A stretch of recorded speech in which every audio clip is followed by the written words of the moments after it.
परसुडी में solar light का battery चुराने वाले 2 चोरों को पुलिस ने धर दबोचा है। परसुडी पुलिस ने क्षेत्र में सोलार लाइट का बैटरी चोरी मामले में राजेश साव और राजकुमार को गिरफ्तार किया। उन्हें जेल भेज दिया गया है। क्षेत्र में ऐसा सूचना मिली थी कि कुछ सोलर बैटरी जो स्ट्रीट लाइट में सोलर लैंप का यूज होता है, उसका बैटरी के कुछ चोरी, इसको सूचना थी अपहरण रूप से, चूँकि सरकारी संपत्ति बनता है। तो हम लोग यूं ही रात में गश्ती में थे तो किसी एक लड़का को भागते हुए देखे, तो उसी को हम लोग पकड़ के कुछ सोचे कि कुछ अपराधी प्रवृत्ति या किसी जानना चाहे सच्चाई क्या है। तो गहराई से पूछताछ करने पर वो सोलर बैटरी के बारे में बताया कि हम कुछ बैटरी के चक्कर में था, कुछ बैटरी खोल कर रख दिया है बेचने की वजह से। उसी के बयान पर 3 सोलर बैटरी बरामद हुई है और कुछ और बचे हुए हैं, रेस्ट हुई। कितने लोग इसमें आ सकते हैं? 4-5 का नाम अभी आया है, फिर बाकी अनुसंधान का विषय बनता है। पॉलिटेक्निक एंट्रेंस एग्जामिनेशन के लिए पोस्ट ऑफिस में फॉर्म लेने के लिए छात्र कड़ी धूप में लंबी कतार में खड़े रहे।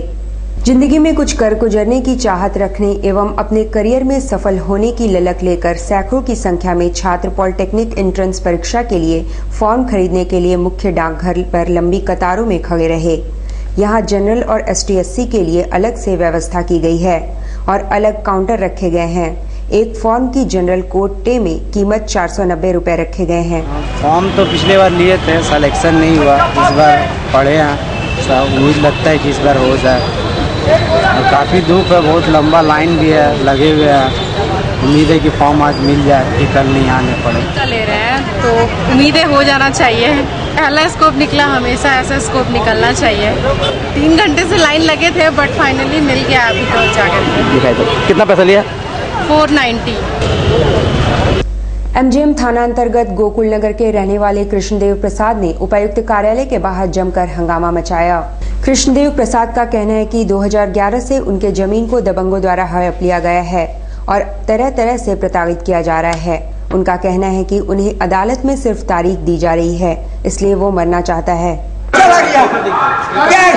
हमारे यहाँ कहा है, ये हमारे यहाँ कहा है, मुख्यमंत्री को दिए हैं, ये दिए हैं, ये नहीं है, DC को, DIG को दिए, ये सब पेपर है। बिजली से मिला पा गया, ये 10 कट्ठा का ये मोटरसाइकिल के लिए दिया है। ये देखिए, ये 90 क्या ऑर्डर है, 90 का ऑर्डर है। अब मेरे को फांसी चाहिए, अब कुछ नहीं चाहिए, गोली मार दो, हम मरने के लिए तैयार हैं, एकदम सीना फोड़ करके, और कुछ नहीं चाहिए। इंक्वायरी क्या इंक्वायरी, मेरे को फांसी चाहिए, मेरा पेट चला गया, मेरा बाल बच्चा का फांसी लिया, अब हमको चाहिए अपना। पता कर दिया सुशीला सिंह ने, सुशीला मेरा पत्नी क्या 11 सितंबर 11 को 11 सितंबर में 11 को लापता है, लापता नहीं, किडनैप किया हुआ है। हमको मरना चाहिए। हमारा पत्नी को गायब की है, पत्नी गायब हुआ, कोई कौन गायब किया है? सुशीला सिंह। कौन है सुशीला सिंह? सुशीला सिंह पहले झामुमो का महासचिव थी, लक्ष्य मोर्चा का, अभी भाजपा में आई है, भाजपा में आई है और महिला समिति का उपाध्यक्ष बनी है। बारीडी में अपने पैसे मांगने गए एक व्यक्ति पर उधार लेने वाले ने तलवार से हमला कर घायल कर दिया। बारीडी वर्कर्स फ्लैट निवासी सुदर्शन साहू ने सिद्धगोवा के रहने वाले जौहर नामक व्यक्ति को 20,000 रुपए उधार दिए थे। जौहर का ग्रिल का कारोबार है। काफी समय से पैसे वापस मांगने पर भी पैसा लौटाने में आनाकानी की जा रही थी। मंगलवार को पैसे मांगने आए सुदर्शन साहू पर जौहर ने तलवार से हमला कर घायल कर दिया। उसका इलाज MGM अस्पताल में चल रहा है। ठेला बना 3.5 रुपए ले लिए, और तलवार निकाल कर मार दिया। कौन मारा? जौहर जी। लाइफलाइन के पास फुटपाथ पर झोपड़ी बनाकर रह रही एक वृद्ध महिला की झोपड़ी पर पेड़ गिर गया, जिससे वे घायल हो गई है। भीख मांगकर गुजर बसर करने वाली एक वृद्ध महिला ने छोटी झोपड़ी बनाकर अपना आशियाना तैयार किया था, मगर शायद प्रकृति को ये भी मंजूर नहीं था। मंगलवार को बगल में स्थित पेड़ झोपड़ी पर गिर पड़ा। उस समय महिला भीतर थी और चोटिल भी हो गई है। गिर गया, आप रुकिए, हम बैठल था खाना करे, गिर गया, थोड़ा चोट लग गया, कोई न कानून से आया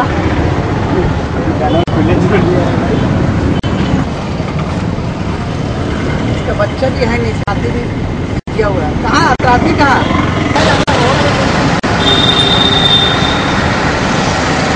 और किसको मैंने बात किया था, बोला उठा के ले जाएंगे आपको। गरीब लेडीज है, मांगती खाती है और बीवी बच्चे को है ही नहीं। कैसे रह रही है इस घर में? उसी पे रह रही है, रोड पे सोती है, मांगती खाती है ना।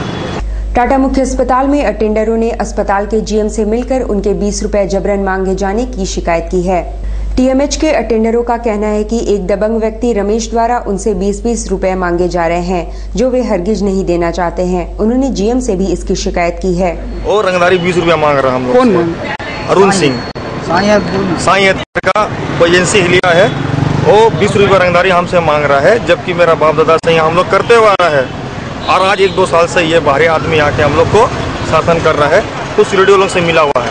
किस मैनेजर के ओर से आप काम करते हैं? वो संस्था उसको ऑथराइज दिया है। हम लोग इतना कंफर्म है कि हेड मिसेस है ना अभिषेक शर्मा, वही दिया उसको। और वो सिरुडी को वो लोग का कहना है कि हम लोग उसको ऑथराइज किए हैं, आप उन्हीं के थ्रू काम करना आइए।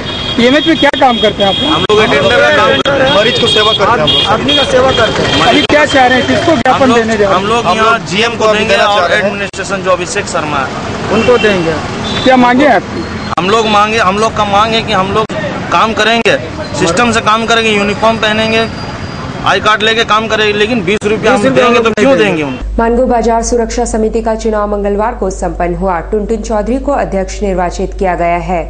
मानगो बाजार सुरक्षा समिति का चुनाव मंगलवार को संपन्न हुआ। इस द्विवार्षिक चुनाव में 3 पदों के लिए मतदान हुआ। अध्यक्ष पद पर टुनटुन चौधरी, महासचिव पद पर सत्यदेव ओझा और कोषाध्यक्ष पद पर गुलाब चंद ने चुनाव जीत लिया।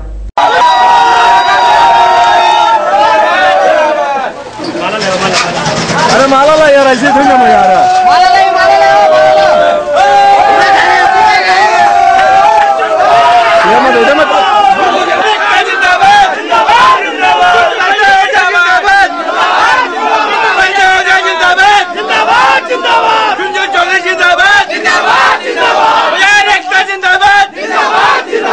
बाजार में शौचालय और पानी का बहुत किल्लत है, क्योंकि बाजार में जगह है नहीं शौचालय के लिए। तो हम लोग करेंगे अपना बाजार से सुरक्षा समिति के द्वारा हम लोग दोस्तों के पास जाएंगे, मांग करेंगे कि पूरा मानगो में 1.5 लाख आबादी में एक ही बाजार है और काफी इसमें महिला लोग आती है या दुकानदार भाई लोग को बहुत कष्ट होता है शौचालय के लिए। अभी मोदी जी का अभियान भी चला हुआ है, स्वच्छ अभियान, सुरक्षा अभियान, सफाई अभियान चला हुआ है। उसके तो हम लोग मांग करेंगे भाई जहाँ तहाँ आदमी पेशाब नहीं करे, नदी में जाकर लेटरिंग करके नदी को गंदा न करे। पहला प्राथमिकता हमारा ही होगा। दूसरा प्राथमिकता मेरा होगा, पूरा 1.5 लाख आबादी में हमारा बाजार ऐसा है जो बाजार में हर कुछ बिकने को चीज है, अच्छी मीठी दुकान या अच्छी बनारस की सारी दुकान है, अच्छा फैंसी स्टोर है, सब कुछ होते, चौकी की जगह मिलती है, ब्रांडेड चीज मिलते हैं, अनब्रांड भी चीज मिलती है। इसके बावजूद बाजार वाला का दिन ऐसा आता है जो एक दिन बाजार वाला का किसी दिन बोहनी नहीं होता है। महाजन कर्ज में दबे रहते हैं, बेटी की शादी होती है तो सूद ब्याज में पैसा लेना पड़ता है, दुकान बेचने में मजबूर हो जाते हैं, बीमार के लिए आदमी को इधर उधर सूद ब्याज में। तो बाजार को हम लोग हाईलाइट करेंगे, जो बाजार के मानगो के जो भी बाजार मानगो के पब्लिक हैं या जो खरीदार हैं वो साक्षी बिस्टो बाजार के बजाय मानगो में आए और आय अब स्रोत दुकानदार लोग का बढ़े।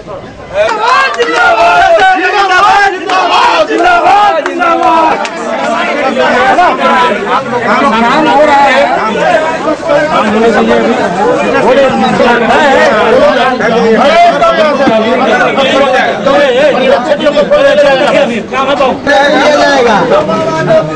भले कोई सर जी बताइएगा कि चुनाव क्या चीज के लिए चुनाव था, कैसे होगा? आज मानगो बाजार सुरक्षा समिति चुनाव में हिस्सा लिया और उसमें चुनचुन चौधरी, गुलाब साहब, सत्यदेव ओझा ये अध्यक्ष, कोषाध्यक्ष और सचिव चुने गए और तमाम दुकानदारों के साथ मिलकर दुकानदार भाइयों के साथ ही ये चुनाव किया। सिर्फ दुकानदारों का चुनाव था जिसमें पर्यवेक्षक भी दुकानदार ही थे। कितने सालों के लिए लोग अध्यक्ष है? 2 साल के लिए। 2 साल। कुल कितने मेंबर हैं? ये 280। जमशेदपुर चैम्बर ऑफ कॉमर्स ने उपायुक्त को ज्ञापन सौंपकर गड़बड़ी वाले सबलीज को रद्द करने की मांग की है। जमशेदपुर चैम्बर ऑफ कॉमर्स द्वारा उपायुक्त को ज्ञापन सौंपकर कहा है कि सबलीज में पारदर्शिता नहीं बरती गई है। अध्यक्ष मोहनलाल अग्रवाल ने कहा कि कोल ब्लॉक की तरह इन सबलीजों को भी रद्द कर दिया जाए। सबलीज का मामला जो दबा हुआ था, मीडिया के माध्यम से सबको जानकारी हुआ, इसमें भारी गड़बड़ी की गई है और कुछ लोगों को तथाकथित लोगों को लाभ पहुँचाने के लिए मिली भगत करके कौड़ियों के दाम में जमीन दी गई है। हम उपायुक्त महोदय समेत मुख्यमंत्री से मांग करते हैं कि सभी सामाजिक संस्था एवं स्कूल को छोड़कर, धार्मिक संस्था को छोड़कर बाकी सभी आवंटन रद्द किए जाए और उनकी नीलामी जिस तरह केंद्र सरकार ने कोयला आवंटन को रद्द करके, पूर्व के आवंटन को रद्द करके पुनः नीलामी की, जिससे अरबों रुपया केंद्र सरकार को, राज्य सरकार को मिला, उसी तरह इसका भी यदि पारदर्शिता के माध्यम से पेपरों में विज्ञापन देकर इसका नीलामी किया गया तो इसमें भी करोड़ों रुपया राज्य सरकार को राजस्व मिलेगा। स्कूलों एवं कॉलेजों के अलावा धार्मिक स्थलों के पास आवंटित शराब दुकानों को बंद करने को लेकर आम आदमी पार्टी द्वारा 1 दिवसीय धरना दिया गया। आम आदमी पार्टी के क्रांति सिंह ने कहा कि शराब दुकानों की भरमार हो गई है, यहाँ तक कि धार्मिक स्थलों और शिक्षण संस्थानों के आसपास भी शराब की दुकानें खुल गई हैं।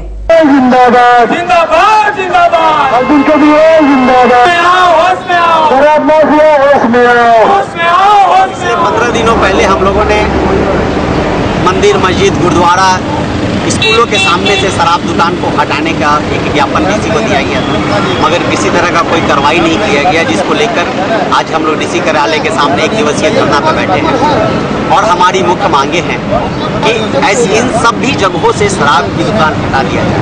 कहीं न कहीं डीसी साहब को भी हम उनसे अनुरोध करना चाहते हैं कि आप किसी दिन अपने एसी रूम से निकलकर बाहर जाएं और बाहर जाकर के देखें कि 12 बजे रात तक शराब का दुकान खुले रहता है और किस तरह से हुड़दंग करने वाले लोग हुड़दंग करते हैं।